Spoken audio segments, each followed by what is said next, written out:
Մենք ներքաղաքական առումով ունենք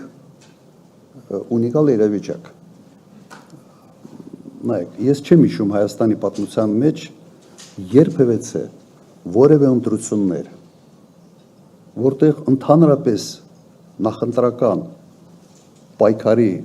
ժամանակ հարցեր լինեին հետևյալ բովանդակությամբ. Արարատ թե Արագած, ընդհանրապես երբեք խոսք չի գնացել ազգային ինքնությունը պաշտպանելու մասին, երբեք խոսք չի գնացել եկեղեցու միասնությունը պաշտպանելու մասին։ Սա վիճակը իսկապես կարող է թվալ տարօրինակ է, բայց նաև ունիկալ է։ Եվ իսկապես ամբողջ ընդդիմադիր դաշտում, երբ դիտում ես մարդկանց հարցազրույցները, ֆունդամենտալ հարցերի շուրջ տարբեր բևեռներում գտնվող, տարբեր հայացքների իրար հետ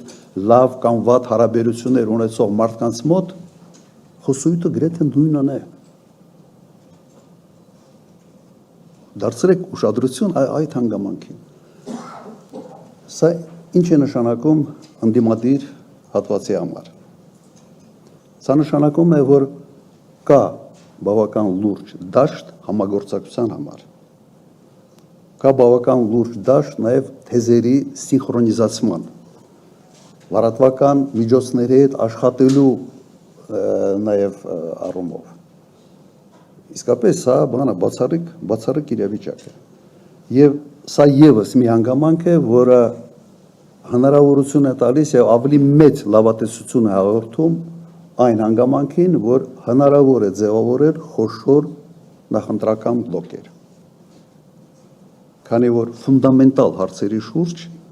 իսկապես մոտեցումները նույնանման են։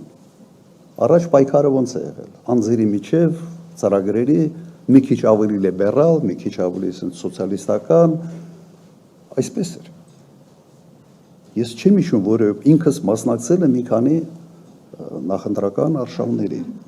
Ես չեմ հիշում, որ մենք երբևէ որևէ մեկ անգամ մենք խոսենք եկեղեցու մասին, թե ինչպես պահպանենք եկեղեցու միասնությունը։ Երբեք չի եղել հարցականի տակ հայկական ինքնությունը։ Եվ սա կրկնում եմ ունիկալ իրավիճակ է ստեղծում։ Հիմա փորձեք այդ երկու մեծ խոշոր հատվածներ իրար միացնենք։ Ինչ ունենք մենք հիմա։ Ունենք ունիկալ աշխարհակահաղական իրավիճակ, երբ խոսքը գնում է ոչ թե իրավունքի ուժի մասին, այլ ուժի իրավունքի մասին եւ ուժը միջազգային հարաբերություններում լեգիտիմացնում է ամեն ինչ։ Եվ մյուս կողմից ունենք ունիկալ ներքաղաքական իրավիճակ, բացատրություն այդ իրավիճակի արդեն տվեցի։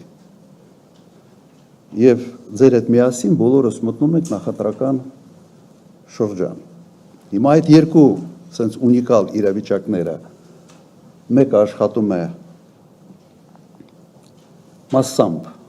massամբ իշխանության օգտին, մյուսը աշխատում է ակնհայտ ընդդիմության օգտին։